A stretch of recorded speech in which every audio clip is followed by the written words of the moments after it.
My name is Darren Hupke, and this is Pixels and Polygons, part of the Soundstone Network.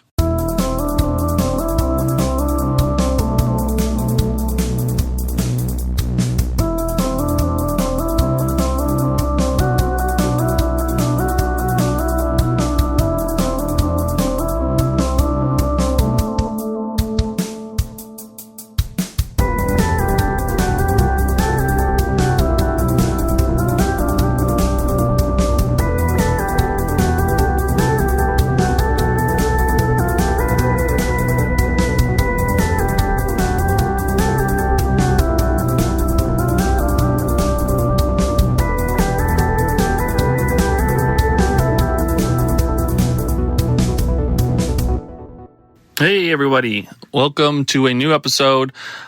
This is a fun one. It's a new question. Well, actually, I think maybe it's been answered once before, but still, when it's not as common, it's always exciting to kind of hear some cool thoughts and ideas and responses from our guests. So I hope you enjoy this episode. We have returning guest Philip Summers is back on the show, and he answers the question about what game have you gotten competitive with.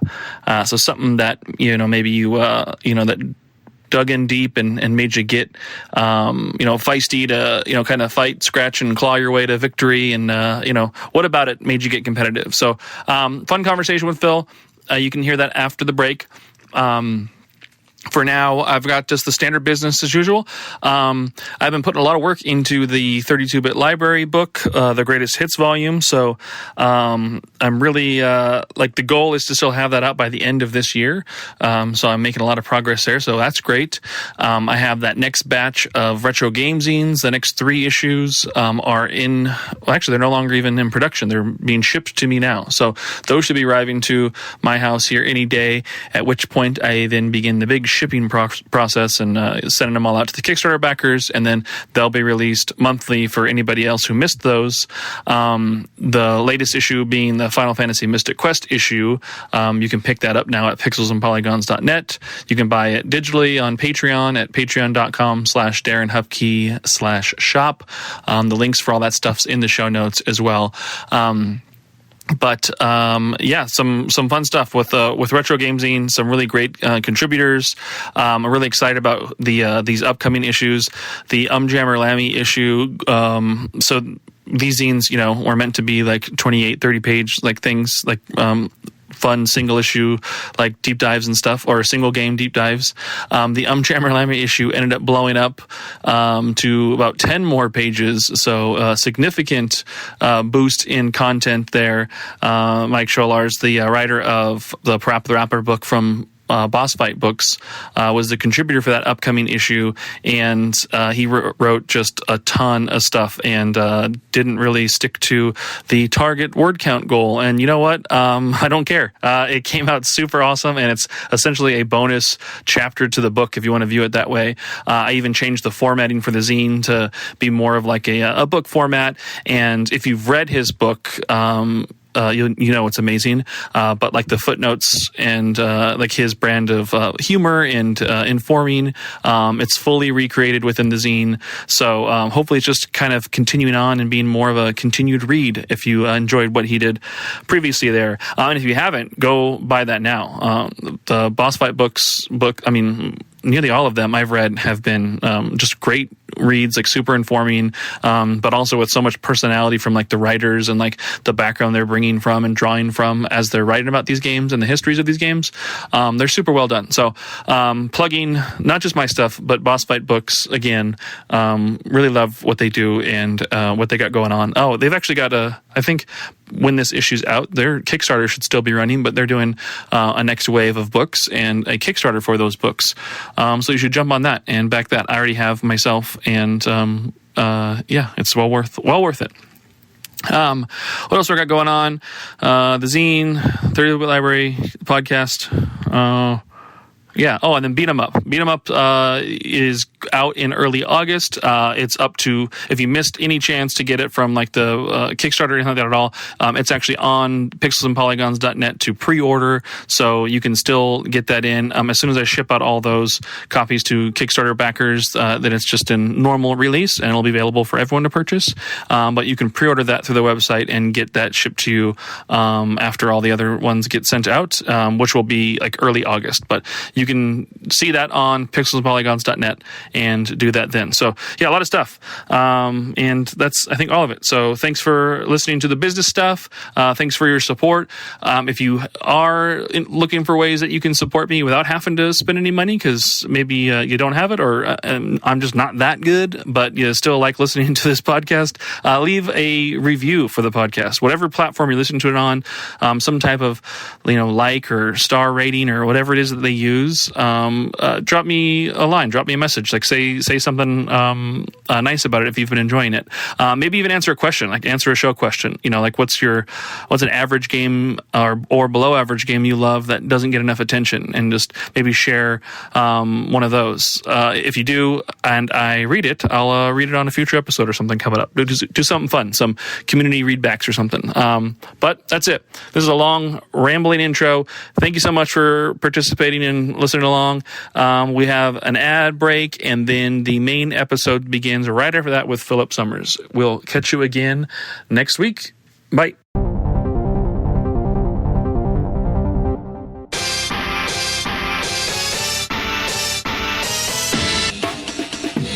Listen to Flashback 64, the chronological Nintendo 64 podcast. Hosts Gooey, McKenna, and friends flashback to the 90s and early 2000s with a look at the Nintendo 64's catalog and its contemporary cultural and historical context. Starting with the console's launch titles and proceeding in release order, we discuss classics like GoldenEye, Super Mario 64, and Star Fox 64, as well as some not-so-beloved games, lesser-known titles, and everything in between. Along with game-specific deep dives, we also cover other bits of pop culture from the time, like films, music, and more. Subscribe wherever you get your podcasts.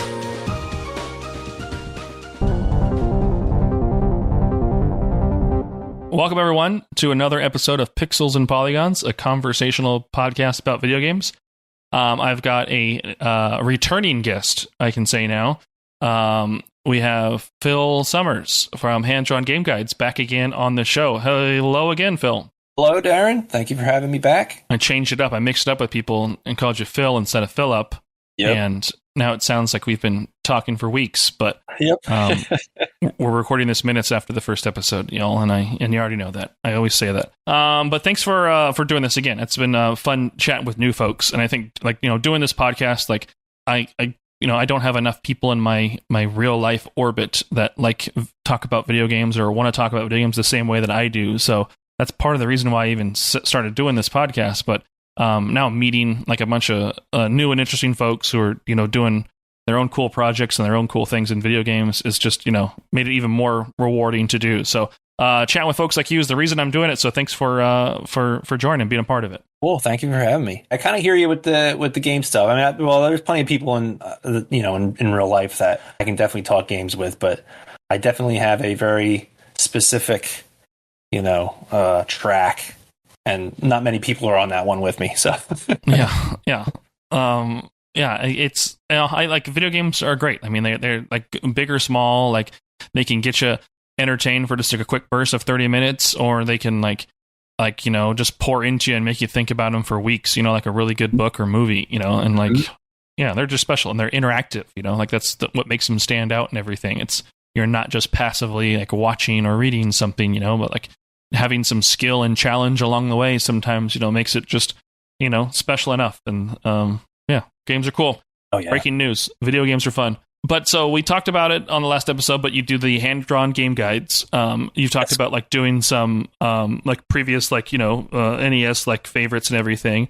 Has there been is there a game or a project that you've always wanted to tackle or do that you've either saved for a rainy day, or you didn't know the right angle to take? But is there another hand-drawn game guide that you'd want to do in the future that you just haven't haven't tackled yet? Yeah, I'd love to do something Castlevania, whether that's 2 or, well, any of them. I would love to do any of the Castlevanias, but for the third one, I've always had this idea of like a choose your own adventure. So, because you pick the different, you get your different characters along the way, and I just think it would be kind of fun to be like, oh, you got Grant, and you can flip the page, whatever.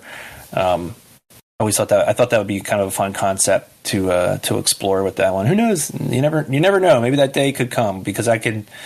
The idea, what I'm doing with Mega Man, I had this idea forever ago when I was started. I was like, I would love to make Mega Man where it's like you're kind of flipping through like, Dr. Light's notes or something, and looks like a lot of skim. And I didn't quite do that with this, but that's kind of where where it's headed. So, oh, that's cool. Yeah, I had this idea for I wanted to do a book on I kind of started it, and but a Final Fight book related to it. But like my initial idea was like to challenge myself with writing, like not just like a documentary style or like a nonfiction style, but like an in-world item. What if it was like a case folder, or like you found like a detective's like information sheet, and as you flip through it, it was like fake pages that look like they paperclip a photo, and that would have been like the screenshot from the game, and then interviews with people. And I started to actually put it together in that way, and did like a fake interview with somebody, a wrestler from Saturday Night Slam Masters, and as if they were talking about Hagar and like the events that happened in the first game and everything, like retroactively. And I just thought it would be kind of a neat thing to like, hey, this will still tell the history and tell the story of the game and kind of give you like details about it, but do it in like this like fun, like, in-world quote unquote way of doing it. But after about, I don't know, a couple weeks of kind of putting that together and all that stuff, like the itch to me more just like, look into the actual development history and like the real world development. And I was like, yeah, you know what, like maybe I just go this angle. And then, other things happened, and that's even on pause too. But that's neither here nor there. Making stuff's, challenging in different ways sometimes, and it's always fun. Yeah, that's a great idea. Yeah, and I like, part of me wanted to even have like actual paper clips, or even try and print like fake looking postcards on like prints and all that stuff, so that you can like I can bind them to it. But I was like, man, that would be like a lot of work to like, if I was to like try and sell that to people, like I'd have to go in there personally and like paperclip each of the same items to each of the same pages and all that stuff. I mean, it would look probably really cool, but it would just be like a huge undertaking. So that was part of what scared me off a little bit from doing that. Oh yeah, but maybe one day I'll do something like that. Yeah, there's you know of it. There's Forgotten Worlds, the other design. It's a great little design, and the I think it's the second issue. I think it's awesome. But as soon as I saw it, I just thought this had to be a nightmare. There's like a piece of duct tape on the bottom of it, and I'm certain it was also written on. And it's just like, it's such a small thing, kind of like what you said, where it's like paperclip. And I think I messaged the writer of it, and he wrote back like, yeah, that took forever. Like, and I totally get it, but like I appreciated it. I thought it was so cool. Like, it was such a cool like personal touch. Like, I know this person sat there, tore off this piece of tape, taped it onto the thing. Like, I think that stuff's awesome. But, but it's you got to love what you're doing to want to do that. Yeah, I always wanted to ask him about that. Actually, we chat every now and then. I've written a couple articles for his website. Just randomly. I found the website and I was like, this is cool. Like, I'd like to write something like this. And I just sent him an email, and he's like, yeah, sure, go ahead, write something, and I'll put it up. And cool. So I've got like 2 or 3 articles up there. But I was always curious to know, like, under that tape, was it like, what was the reason for it? Was it like a typo? Was there a problem or whatever? Or was it more of just straight up designery, like a conscious choice like that? So that was what I took. Yeah, that was what I took. That it was just kind of like something cool, something a little extra, give it a little identity, a little personality. Yeah, shout outs to Forgotten Worlds, cool zine that you can buy. He's out of Australia, so sometimes shipping can be, a little bit awkward, but it's worth it just to have these fun like passion projects and zines and all that stuff in your hands. So a huge recommendation for me there if y'all want to check something that's not by Phil or me, but Forgotten Worlds is by somebody else entirely that you should check out. Yeah, very cool. All right, let's do a couple this or that's in the icebreaker then. You sure. Ready for that? All right. Yeah. Handheld or TV? TV. Okay. Let's do. This is always an easy one. Pixels or polygons? I don't know. Maybe pixels.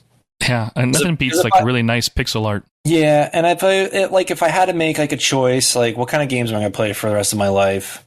I'm probably picking like 8-bit, 16-bit games. You know? Yeah. So I'd probably go. Oh, so you're going. I mean, sorry, I assumed you were going pixels then. Yeah, I mean, you were still deciding. Sorry. No. I think I said it. I think I said pixels. I'm just complaining. Sorry. Ninja Gaiden or Shinobi? Ninja Gaiden. Although I do love Shinobi as well. I thought I have this on here, but if not, run and gun or beat 'em up? Run and gun. Okay. And I guess digital or physical? Physical. There's a convenience in digital, but I guess it doesn't beat having something tactile. Do you mind if I go sidetrack here a little bit? Do it. Yeah, I was definitely completely against digital for a very long time, and then you're right. There is like a convenience to it, and the other thing too, like with the new consoles, I'm finding is like you're just downloading the whole game anyway, or there's updates, and it's just like whatever. So like I bought Expedition 33, which is incredible. I'm almost finished it, but I'm on the final boss. It's so hard. I stink, but it's so good. But I was going to buy it physical. I just the day it came out, I decided I'm going to get this. So I didn't pre-order it or anything. I just looked. I saw my local GameStop had a copy of it. And then things were kind of happening throughout the day, and I had to do stuff at night, and I was just like, I can't get out there to get this game. I want to play this game. So I just went on. As I was thinking this, I just went on the PlayStation website and I just purchased it and bought it that way. And then, when I went to go play the game, it was already there. So there is definitely a convenience in that. Sometimes, and I do love the game so much where I'm like, I kind of do wish I had the physical, but yeah, I mean, it is what it is.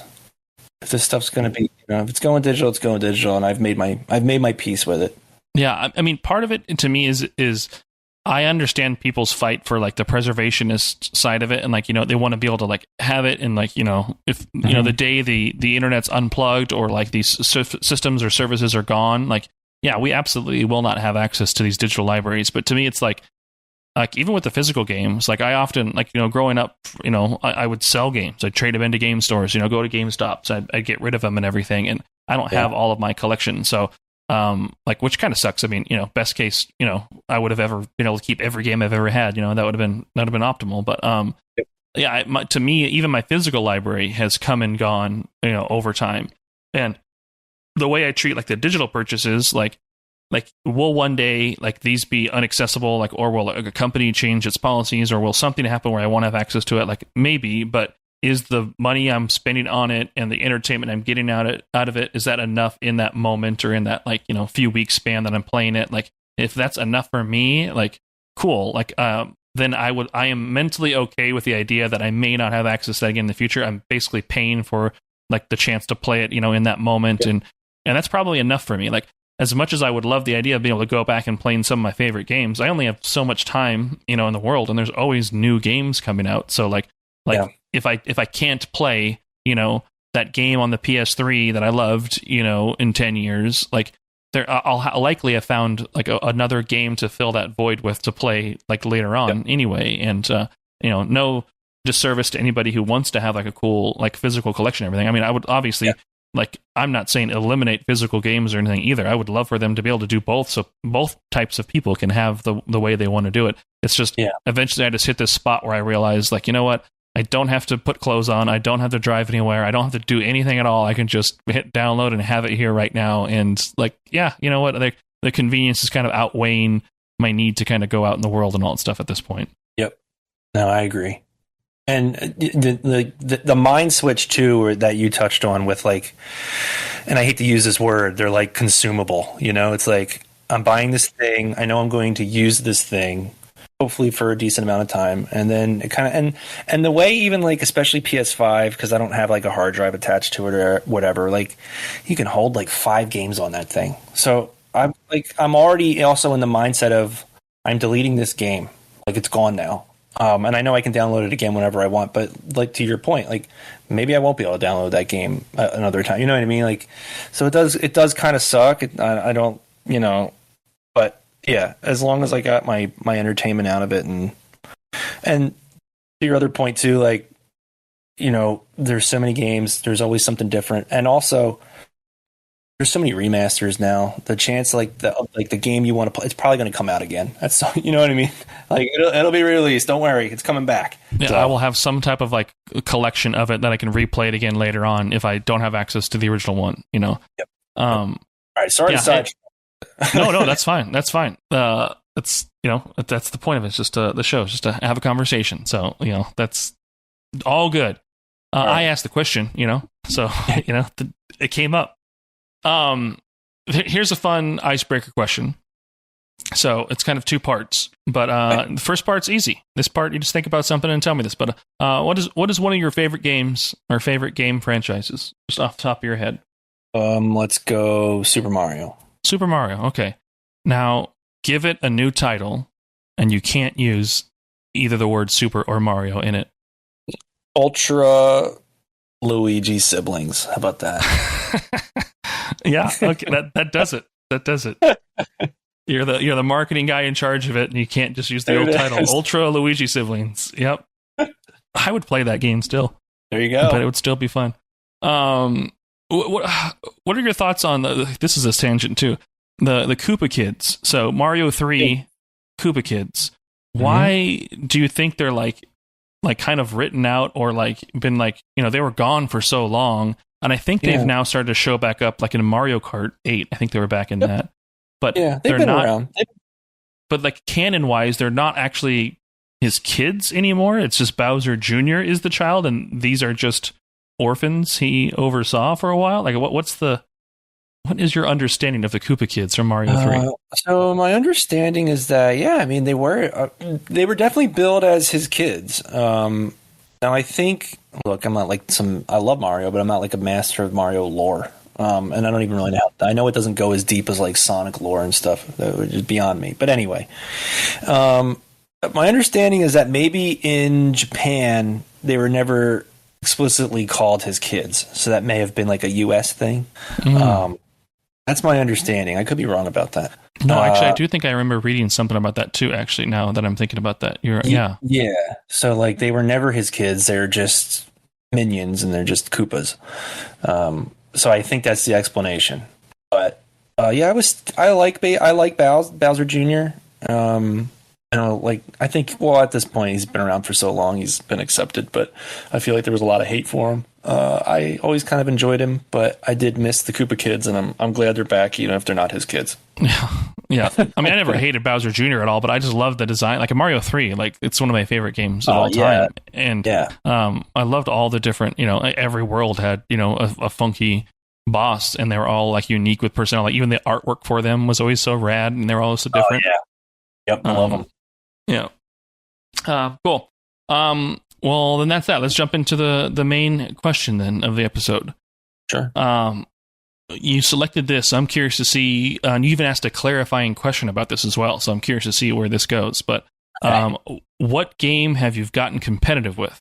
Tell us about it. All right. So we're going to stick with Mario here a little bit. Mario Kart Wii is the one I wanted to pick here because I've played it pretty consistently since it's been out.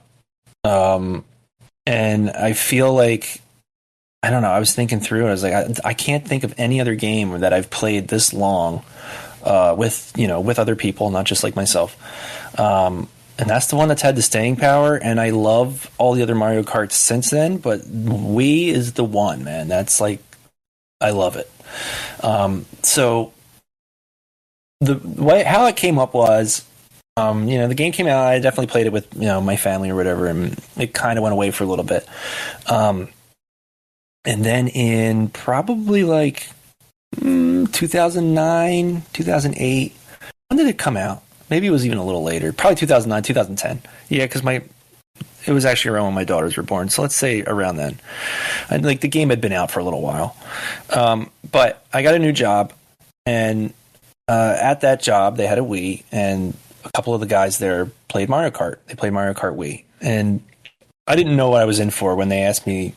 Probably like my second day there. You want to play? Are you into this game? Do you want to play? I was like, yeah, sure, absolutely. And I thought I was going to smoke these guys. I was a little smug, and these guys were animals.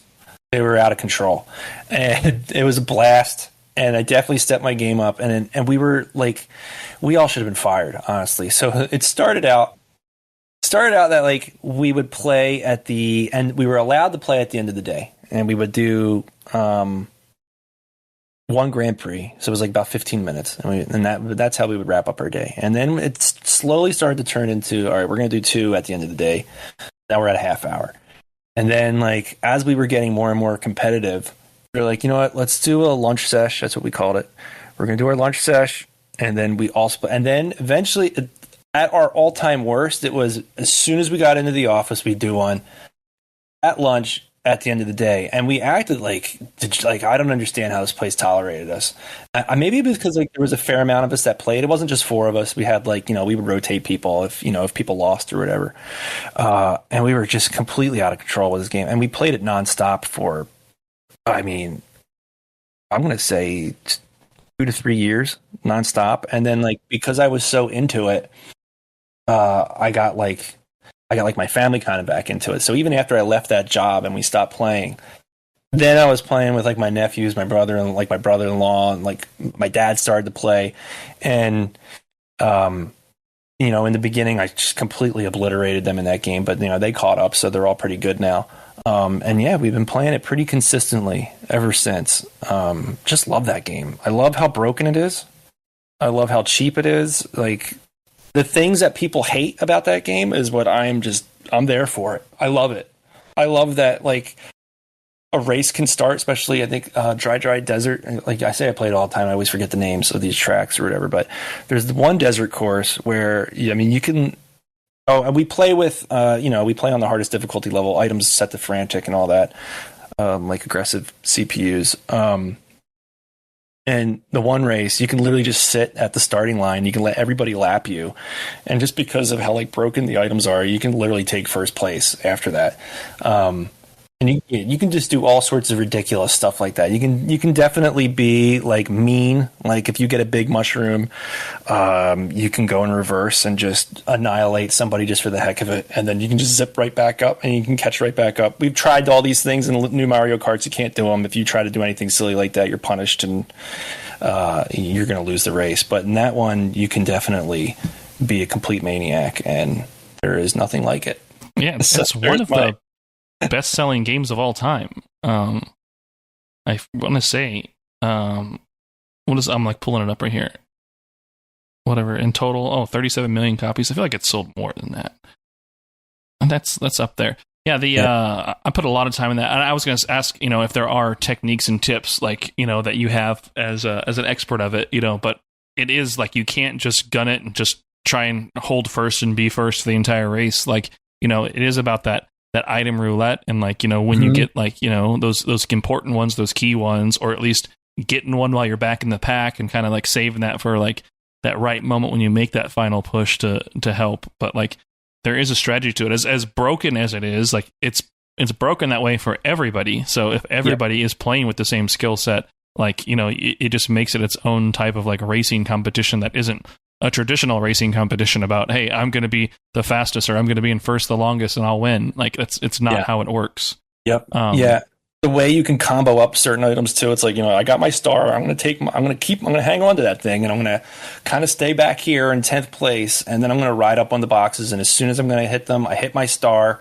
Maybe I'll string that along right into another star, right into a bullet. And then you're right back in first, and you've like annihilated the whole track. Like stuff like that is just, it's crazy. And then like the feeling when you're doing it's so good. Like I thought I was good at Mario Kart and Mario Kart DS when that first launched. Like it had like an online mode and everything, and I was like, all right, let's take it online, let's go. And then I started going and playing against somebody, and they were like snaking back and forth with like boosts, and I was like, oh no, like I'm never going to be able to do that. Like, and I was like, okay, maybe that's a one-off. And then I started up another race, and then like everybody in the race was doing that except me, and I'm like, oh, like I'm just never going to play a Mario Kart online apparently. Like this is just like, I want to actually play the game, not like break the game, like even like that, Yeah, So, like it was fun for 3 days, and then everybody figured out how to snake, and I was like, "This is stupid." And I was getting good at snaking too, but I was like, "This is to me, it wasn't fun." Like I'm just, you know, It's just it broke it in a way that was not like fun. Like it wasn't like I was figuring out how to do it and solve that like aspect of it to keep it competitive. It was like min-maxing to like the worst of like you have to do this in order to like kind of keep up and everything, and not necessarily be able to play the game the rest of the way you want to play it. But the who's your go-to racer? Peach in the mock bike is the one, and I've gotten everybody that plays pretty regularly. We pick different characters, but we've all kind of settled on the mock bike. That seems to be the one because you can just turn like it's not the fastest bike, but you can maneuver and you can really like throw some things off, and you can, you know, if you got a whole bunch of bananas in front of you, like you can weave through them pretty quick. You can make some crazy tight turns. Like I know I've watched people play online, or I've watched, you know, I know there's like a dedicated group of people that, you know, they still play it online even though it's not on, but they all pick Funky Kong, I think in the Flame Runner. And they're playing it in a different way. They're definitely playing it in the we want to get to the end the fastest, where as in when I'm playing it with people, it's about who can we crush the hardest. And so it's a very different feel than the people that are playing with like the you know, Flame Runner and just trying to gun it with Funky Kong. Yeah, and then I guess last question then. I'm assuming you did not use the motion controls when it got competitive. You're using standard controls. Yeah. No way. Yeah. When a game came out, I did it for fun a little bit, especially because you were kind of fresh off of like Excite. Did you like Excite Truck? I was not a big Excite Truck fan. I mean, I don't think it's a bad game or anything. It just did not like catch me, unfortunately. Okay. So I really enjoyed that, and I had fun with like, because you could only play motion control with that one. So like I kind of tried to do that with Mario Kart in the beginning, and because it came with the wheel. But you don't. It doesn't. There's no benefit to using it. Like in Excite Truck, like you're not only are you just tilting back and forth, but you're also rolling the controller to kind of like tilt your tree. So you're doing stuff that's kind of unique with that control scheme, and that was not the case with Mario Kart. So I did try it, but but not anymore. Yeah. Cool. Well, that's it too. We did it again. That's the episode. Great. We talked about our competitive nature there with Mario Kart Wii. That's a fun story, though. Thanks for sharing that, Phil. Yeah, no problem. Again, I've got the links in the show notes for like your social media stuff, and then I'll put the Kickstarter to the hand-drawn game guides in there as well. So if anybody wants to get a pre-order in there, do so. Check that out. It is super rad. But anything else you want to share before we wrap the episode then? No, I mean, if you want, you can follow me on different social media sites, Blue Sky, Twitter, Instagram. They're all at Hey Phil Summers, and that's it. Okay. Well, Phil, thanks a lot. It was a fun conversation. Yeah, that Mario Kart memory is just flooding back to me. I was a manager at a GameStop at that time. I was, a little over 20, maybe about 20, 21. Yep. And I was just selling those things like crazy. Like those days where the phone was going off. Do you have a Wii? Do you have Mario Kart? And people would just come on in and it was selling like crazy with that plastic controller or a plastic steering wheel and everything bundle. That's awesome. Yeah. Well, I mean, not working there. It wasn't awesome, but it was awesome to be around the excitement, but being the GameStop guy making close to minimum wage, not being treated fairly, but hey. I get it.